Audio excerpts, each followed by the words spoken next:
Hello दोस्तों, dream of Bharat के YouTube channel में आप सभी लोगों का स्वागत है। दोस्तों इसी कड़ी में हम आप लोगों के सामने अगला वीडियो लेके आए हैं। इससे पहले दोस्तों आपने देखा था कि हम जो है आधुनिक भारत के व्यक्तित्व वाले प्रमुख उन व्यक्तियों के बारे में पढ़ रहे थे जो पिछले वाले वीडियो में था। वो था जो है सुधारवादी व्यक्तित्व, और जो उसके बाद अगला नेक्स्ट वीडियो था वो था क्रांतिकारीवादी व्यक्ति। ठीक, तो आज हम लोग देखेंगे दोस्तों क्रांतिकारी में स्वदेशी क्रांतिकारी में स्वदेशी क्रांतिकारी। तो दोस्तों इन स्वदेशी क्रांतिकारी में कौन कौन शख्स थे, तो हम आइए उनका नाम देख लेते हैं दोस्तों। इसके बाद हम इनके बारे में चर्चा करेंगे। इन्होंने कौन से महत्वपूर्ण कार्य किए, इन्होंने किस तरह से जो है समाज को अपना योगदान दिया, इसके बारे में हम लोग चर्चा करेंगे दोस्तों। आइए देखते हैं दोस्तों। वासुदेव बलवंत फड़के, चापेकर बंधु। जी हाँ, चापेकर बंधु, इतिहास में इनका बहुत नाम है दोस्तों चापेकर बंधुओं का।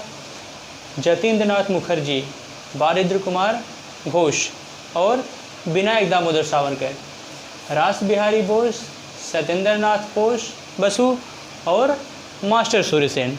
जी हाँ, इतने शख्स हैं। और ये कैसे क्रांतिकारी हैं दोस्तों, तो ये सब स्वदेशी क्रांतिकारी हैं। कैसे क्रांतिकारी हैं दोस्तों? स्वदेशी क्रांतिकारी हैं। तो बिना समय गंवाए दोस्तों आइए हम अपने टॉपिक पे आते हैं।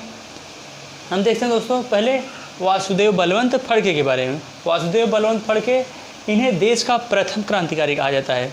वासुदेव बलवंत फड़के को देश का प्रथम क्रांतिकारी कहा जाता है। इन्होंने भील और धांगड़ के साथ, वासुदेव बलवंत फड़के ने भील और धांगड़ के साथ इन्होंने उसको संगठित करके रसोमी नामक एक संगठन बनाया दोस्तों। एक रसोमी नामक एक संगठन बनाया था, और जिसके तहत ये अपने क्रांतिकारियों को, मतलब क्रांतिकारी को क्या करते थे, अंजाम देते थे दोस्तों। इसके बाद इन्होंने दोस्तों 1877 में इन्हें गिरफ्तार करके क्या कर दिया जाता है, इन्हें फांसी दे दी जाती है दोस्तों। इसके बाद फांसी क्या, इन्हें अंडमान भेज दिया जाता है, यानी काले पानी की सज़ा दे दी जाती है दोस्तों। इसके बाद दोस्तों देख लेते हैं इनके बारे में, इन्होंने कौन कौन से कार्य किए हैं। इन्हें देश का प्रथम क्रांतिकारी, देश का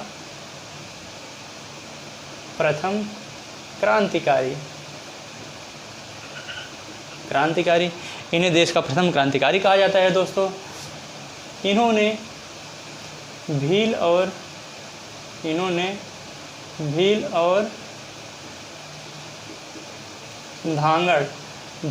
धांगड़ को संगठित करके रसोमी नामक संगठन बनाया दोस्तों। रसोमी नामक संगठन, भील और धांगड़ को संगठित करके आपस में जो एक तरह से लोकल लोग थे उनको संयुक्त करके, और ये रसोमी नामक इन्होंने एक संगठन बनाया था, और यहीं से जो है अपनी क्रांतिकारी विचारधारा को क्या करते थे, अंजाम देते थे दोस्तों। इसके बाद इन्हें 1877 में दोस्तों, 1877 में गिरफ्तार कर दोस्तों इन्हें कहाँ भेज दिया जाता है, अंडमान, यानी काले पानी की इन्हें सज़ा दे दी जाती है दोस्तों। किसे दोस्तों? तो वासुदेव बलवंत फड़के को। इसके बाद है दोस्तों चापेकर बंधुओं में बालकृष्ण चापेकर और वासुदेव चापेकर दोस्तों। आइए दोस्तों हमारे साथ साथ आप लोग नोट करते चलिएगा दोस्तों, ये बहुत ही इम्पोर्टेंट टॉपिक है दोस्तों। तो चापेकर बंधुओं के बारे में देखते हैं मित्रों हम। चापेकर बंधु में कौन कौन थे दोस्तों? तो बालकृष्ण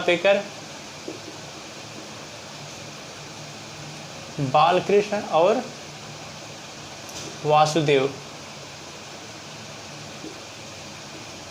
बालकृष्ण चापेकर और वासुदेव चापेकर और बालकृष्ण चापेकर दोस्तों, ये दोनों सगे भाई थे दोस्तों। इन्होंने हिंदू धर्म के संघ मतलब सदस्यता ग्रहण की थी। हिंदू धर्म के संघ की क्या की थी, इन्होंने सदस्यता ग्रहण की थी। और दोस्तों हिंदू धर्म के सदस्य की सदस्यता ग्रहण की थी, और इन्होंने व्यायाम मंडल की भी स्थापना की दोस्तों। इनके द्वारा व्यायाम मंडल एक संगठन था दोस्तों, इन्होंने व्यायाम मंडल की स्थापना की थी। व्यायाम मंडल, व्यायाम मंडल की स्थापना की दोस्तों।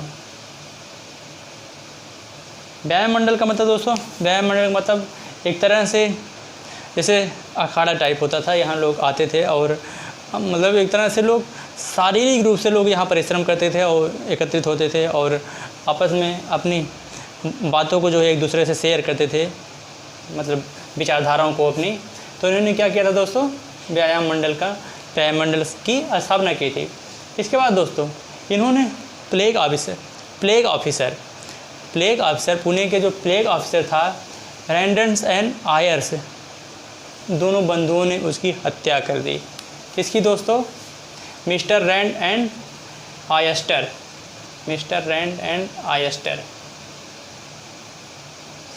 प्लेग अधिकारी,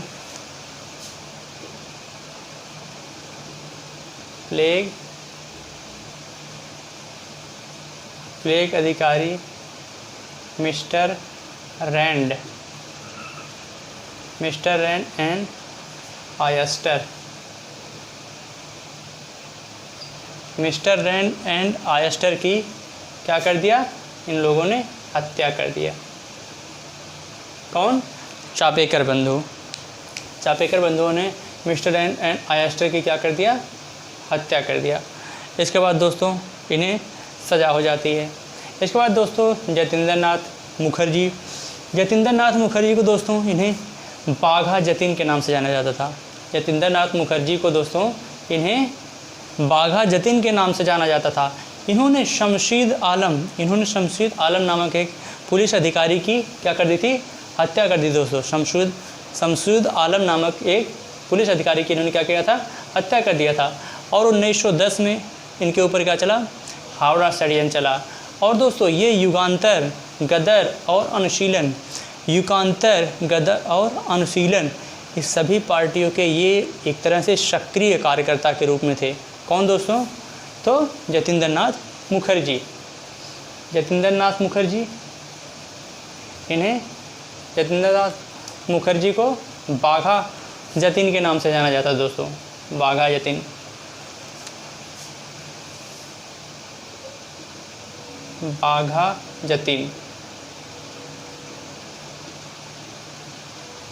बाघा जतीन के उपनाम से जाना जाता दोस्तों, बाघा जतीन के उपनाम से जाना जाता था। इन्होंने शमसूल आलम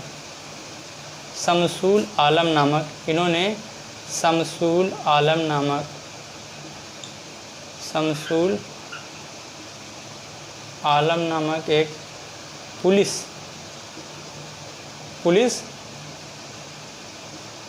अधिकारी की हत्या कर दी।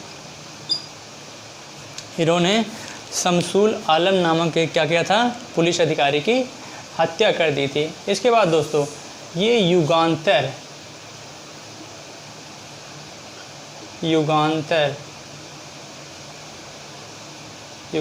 पार्टी,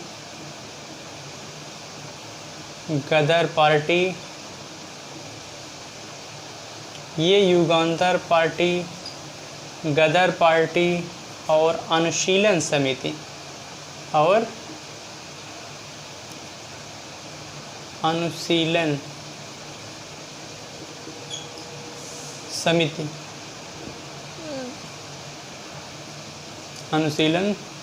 के सक्रिय कार्यकर्ता थे, सक्रिय सदस्य के रूप में थे।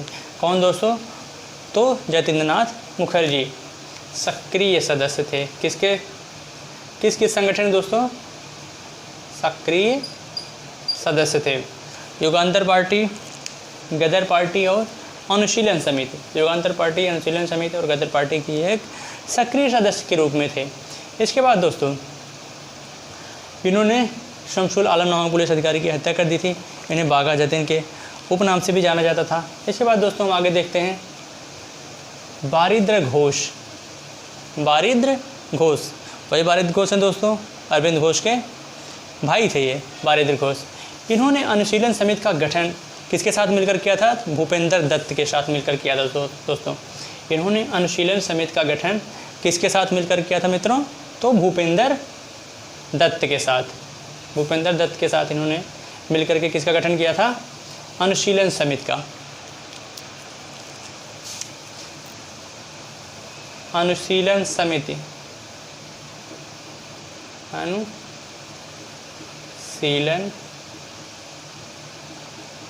समिति, अनुशीलन समिति का गठन किसके साथ मिलकर किया दोस्तों?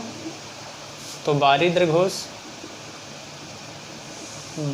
घोष और भूपेंद्र नाथ दत्त। भूपेंद्र नाथ दत्त, बारिन्द्र घोष और भूपेंद्र नाथ दत्त, ये दोनों लोग मिलकर के दोस्तों क्या करते हैं? अनुशीलन समिति का गठन करते हैं। भूपेंद्र नाथ दत्त के साथ मिलकर के बारिन्द्र घोष क्या करते हैं? अनुशीलन समिति का निर्माण करते हैं दोस्तों। इसके बाद 1905 में दोस्तों बारिन्द्र घोष भवानी मंदिर एवं वर्तमान रणनीति नामक 2 इनकी पुस्तकें प्रकाशित होती हैं। भवानी मंदिर और वर्तमान रणनीति, इनकी 2 पुस्तकें प्रचलित होती हैं दोस्तों 1905 में। भवानी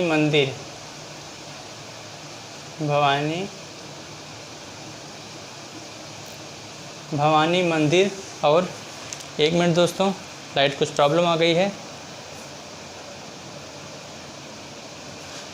हाँ तो दोस्तों इन्होंने 1905 में इनकी 2 पुस्तकें प्रकाशित होती हैं, भवानी मंदिर और वर्तमान रणनीति। 2 पुस्तकें कौन कौन सी इनकी प्रकाशित दोस्तों? वर्तमान रणनीति और भवानी मंदिर। भवानी मंदिर और वर्तमान रणनीति। वर्तमान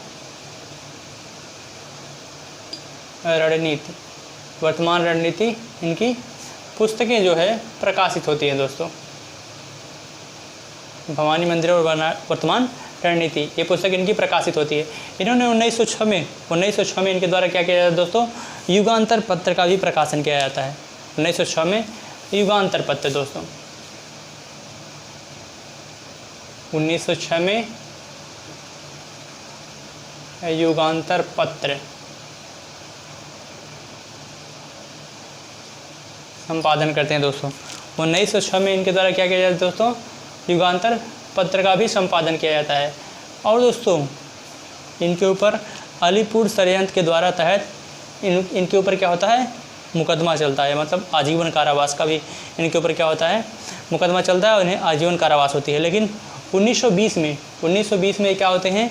रिहा होते हैं। 1920 में रिहा होकर के डाउन ऑफ द इंडिया, 1920 में रिहा होकर के क्या करते हैं?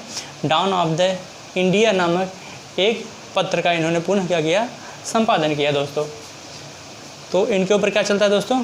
अलीपुर षड्यंत्र इनके ऊपर चलता है और इन्हें जो है आजीवन कारावास की जो है इन्हें सज़ा होती है। लेकिन 1920 में ये क्या होते हैं? रिहा होते हैं। इसके बाद इन्होंने पुनः जो है क्या किया? एक पत्र का संपादन किया, एक पत्र का इन्होंने संपादन किया, डाउन ऑफ इंडिया। और ये पत्र कैसा था दोस्तों? साप्ताहिक पत्र था। 1920 में रिहा होने के बाद डाउन ऑफ इंडिया,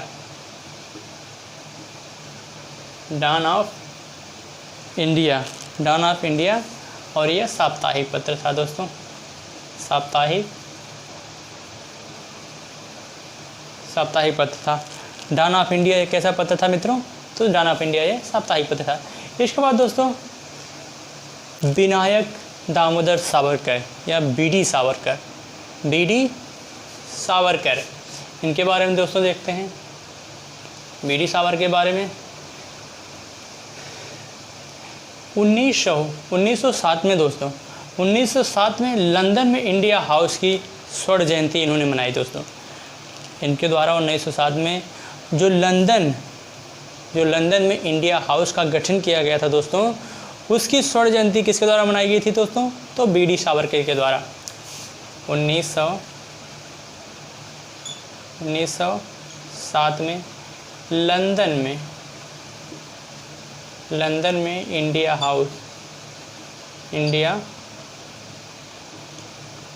में इंडिया हाउस की क्या किया इन्होंने, स्वर्ण जयंती बनाया दोस्तों।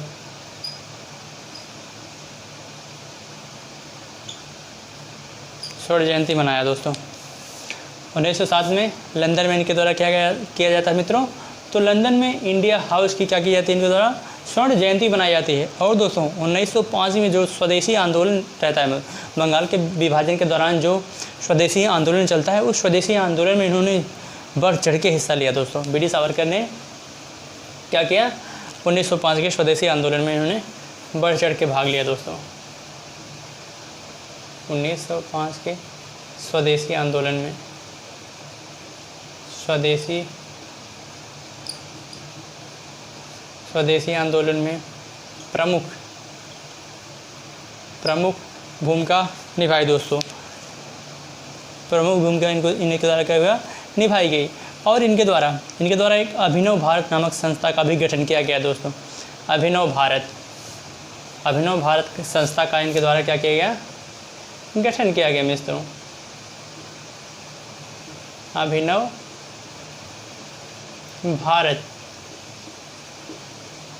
भारत संस्था इनके द्वारा क्या किया गया, गठित किया गया मित्रों। अभिनव भारत नामक संस्था इनके द्वारा क्या किया गया, गठित किया गया। इन्हें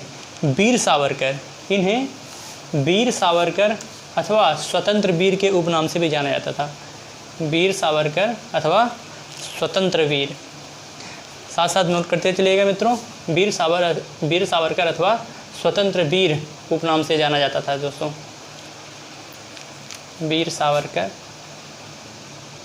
उपनाम, इनके दो उपनाम कौन कौन थे दोस्तों, तो वीर सावरकर और स्वतंत्र वीर।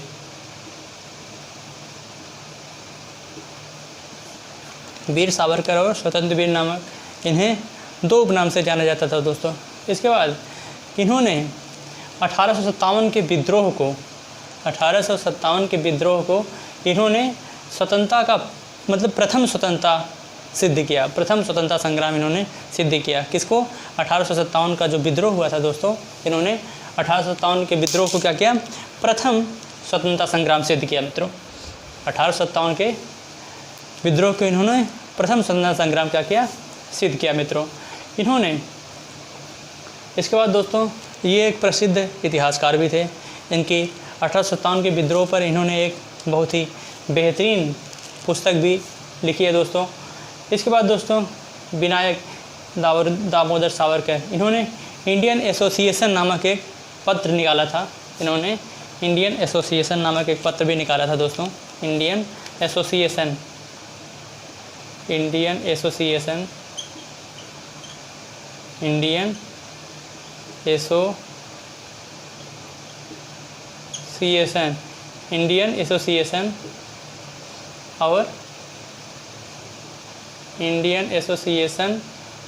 और एक तलवार। इंडियन एसोसिएशन और तलवार ये दो पत्र थे दोस्तों। इनके जो लेख होते थे वो लेख इनके किस में छपते थे मित्रों, तो इंडिया तलवार और इंडियन एसोसिएशन नामक पत्रों में इनके लेख छपते थे दोस्तों। लेख छपते थे इंडियन एसोसिएशन और तलवार में इनके लेख क्या होते थे, छपते थे मित्रों। इसके बाद इन्हें दो बार दोस्तों इन्हें काले पानी की सज़ा हुई। और इतिहास में ये अपने आप में अनोखी घटना है, किसी व्यक्ति को दो बार जो है मृत्युदंड का वो फरमान मतलब सुनाया जाता है। इसके बाद दोस्तों देखते हैं हम लोग रास बिहारी बोस के बारे में। रास बिहारी बोस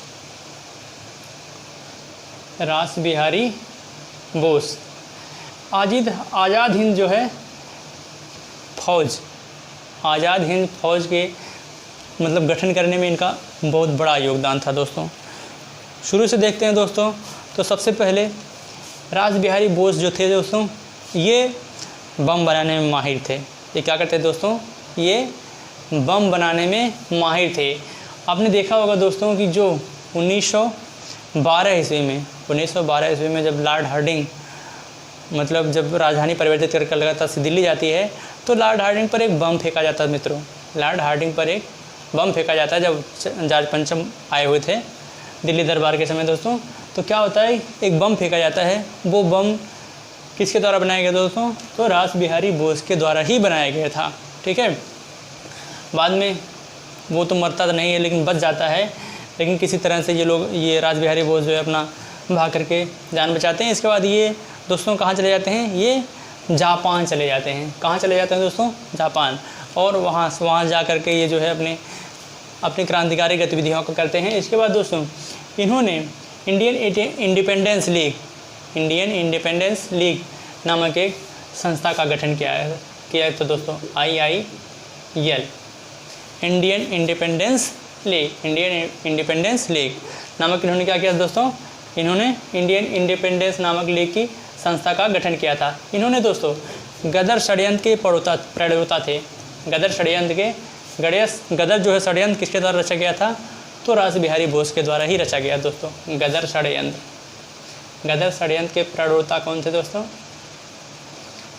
गदर षड्यंत्र के प्रणेता कौन थे? तो रास बिहारी बोस थे दोस्तों। रास बिहारी बोस गदर षड्यंत्र के प्रणेता थे। इन्होंने गदर षड्यंत्र के क्या थे दोस्तों? ये प्रणेता थे। न्यू एशिया नामक इन्होंने एक पत्र भी निकाला दोस्तों। न्यू एशिया नामक एक पत्र किसने निकाला दोस्तों? रास बिहारी बोस ने। न्यू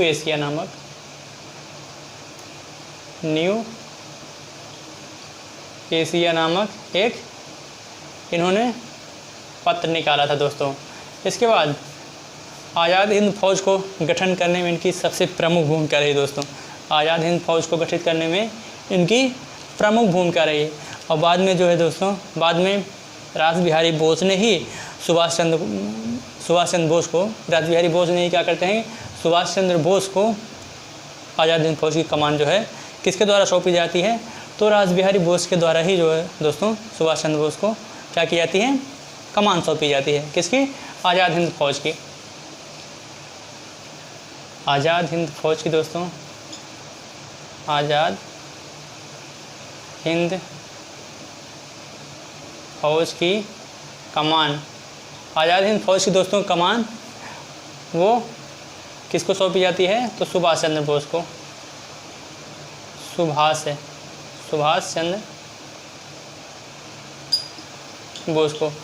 चंद्र बोस को आज़ाद हिंद फौज की कमान किसके द्वारा सौंपी जाती है? तो वो रास बिहारी बोस के द्वारा ही दोस्तों सौंपी जाती है। बाद में इन्हें जापान के सर्वोच्च पुरस्कार राइजिंग सन के पुरस्कार से जो है इन्हें मतलब नवाजा गया, सम्मानित किया गया। और इन्हें उगते हुए, किस क्रांतिकारी को उगते हुए सूरज की उपमा दी जाती है? तो वो किसे कहा जाता है? तो रास बिहारी बोस को ही किया जाता है दोस्तों। बाद में ये जापान से ही जो है, जापान की एक लड़की रहती है, वहीं से जो है मतलब उसके द्वारा इन्होंने जो है अपना वैवाहिक संबंध वहीं स्थापित करते हैं जापान में ही। इसके बाद दोस्तों देखते हैं सत्येंद्र नाथ बसु आनंद मठ के संस्थापक। आनंद मठ की स्थापना जो है किसने किया दोस्तों? तो आनंद मठ की स्थापना सत्येंद्र नाथ बसु के द्वारा ही किया गया था दोस्तों। आनंद मठ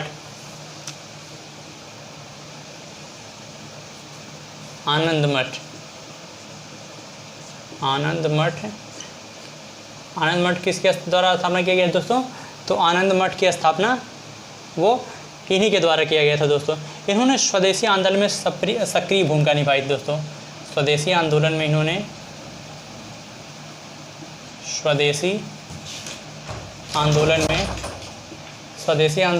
दोस्तों सक्रिय भूमिका निभाई थी।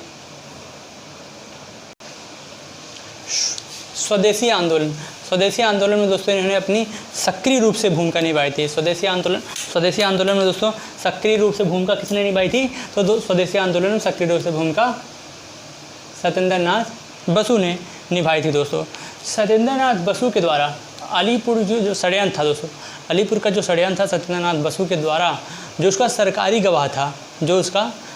गवाह था दोस्तों नरेंद्र नरेंद्र देसाई जो था उसकी हत्या, मतलब ये जेल में जा कर के, जेल के अंदर जा कर के जो है उसकी हत्या कर देते हैं। कौन दोस्तों? सत्येंद्र नाथ बसु। किसकी? जो सरकारी गवाह था। किसका? अलीपुर षड्यंत्र के दौरान। ठीक। नरेंद्र गोसाई की हत्या ये जेल में जा कर के उसकी कर देते हैं दोस्तों। अलीपुर षड्यंत्र के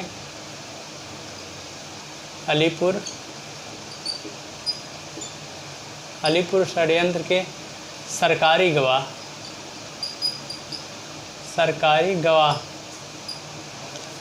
अलीपुर षड्यंत्र के सरकारी गवाह जो रहते हैं दोस्तों, नरेंद्र गोसाई क्या की जाती है? इसके द्वारा हत्या कर दी जाती है दोस्तों, इनके द्वारा।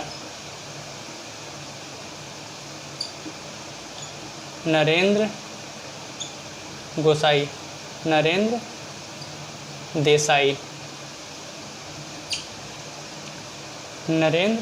देसाई की हत्या जो है इनके द्वारा कर दी जाती है। इसके बाद दोस्तों देखते हैं हम मास्टर सूरसेन। इन्हें मास्टर दा के उपनाम से भी जाना जाता था। मास्टर सूरसेन इन्हें मास्टर दा के भी उपनाम से जाना जाता था दोस्तों। और इन्होंने इंडियन रिपब्लिक आर्मी नामक एक संस्था का गठन किया था दोस्तों। इन्होंने इंडियन रिपब्लिक आर्मी नामक एक संस्था गठन किया था दोस्तों। मास्टर दा उपनाम से जाना जाता है दोस्तों। उपनाम मास्टर दा के उपनाम से किसे जाना जाता है दोस्तों? तो मास्टर दा के उपनाम से सूरसेन को जाना जाता था। और इन्होंने इंडियन रिपब्लिक आर्मी नामक एक संस्था बनाए थे दोस्तों।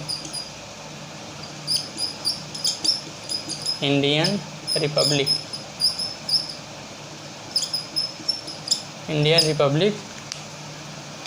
आर्मी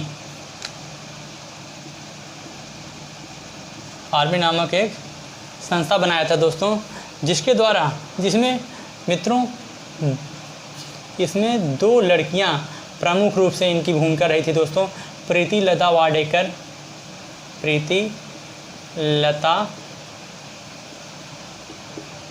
वाडेकर और कल्पना दत्त। प्रीति लता वाडेकर और कल्पना दत्त, ये दो लड़कियां जो है दोस्तों मास्टर दा के द्वारा जो गठित किया गया था इंडियन रिपब्लिक आर्मी में, ये उसकी उसमें ये दोनों बहुत सक्रिय थी। बाद में जो है दोस्तों प्रीति लता वाडेकर, जब ये लोग पकड़े जाते हैं तो प्रीति लता वाडेकर जो है अंग्रेज़ी सरकार से क्रूरता से बचने के लिए इसने क्या किया, बाद में ये हत्या कर लेती है। और कल्पना दत्त जो है इसको आजीवन कारावास की सज़ा सुनाई जाती है।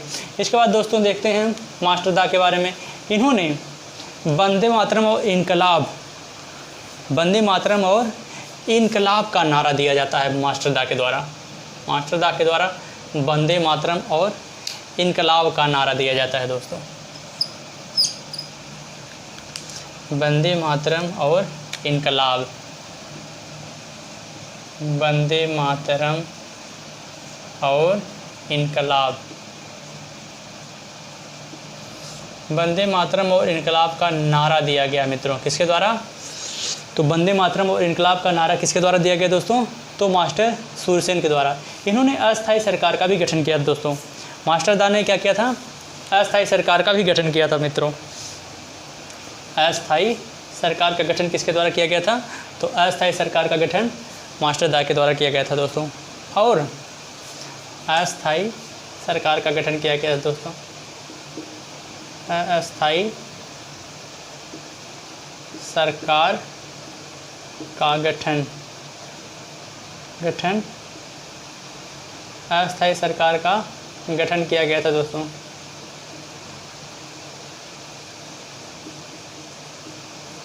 अस्थायी सरकार का दोस्तों गठन किया गया था। और इन्होंने इनके द्वारा चटगांव शस्त्रागार विद्रोह इनके द्वारा प्रमुख विद्रोह किया गया दोस्तों। और चटगांव शस्त्रागार विद्रोह के द्वारा इन्होंने क्या किया था? अंग्रेज़ों के पूरे जो उसका शस्त्र का भंडार था दोस्तों, पूरे अस्त्र शस्त्रों को ही इन्होंने लूट लिया था विद्रोह करके। तो मास्टर दा की इतिहास में इनकी प्रमुख भूमिका रही है दोस्तों। भारतीय इतिहास में। तो मुझे दोस्तों लगता है कि मुझे लगभग मेरी जितनी बातें थी और लोगों से जितने भी संबंधित इनसे कार्य थे, महत्वपूर्ण कार्य थे, जिन्होंने मतलब इन्होंने जितने भी महत्वपूर्ण कार्य किए, लगभग हमें लगता है कि हमने एक सीरियल वाइज सिलसिले रूप में हमने सभी के बारे में जो है चर्चा कर दिया। तो मुझे लगता है दोस्तों अब बातें हमारी यहीं समाप्त होती हैं और मुझे लगता है कि आप लोगों को जो है हमारी बातें समझ में भी आती हैं और आप लोगों को अच्छा भी लगता है, आपने बेहतर रिस्पॉन्स भी देते हैं आप लोग जो है दोस्तों। तो मुझे लगता है कि अब हमें इजाज़त देनी चाहिए दोस्तों, आप हमें इजाज़त दीजिए दोस्तों। जय हिंद, जय भारत।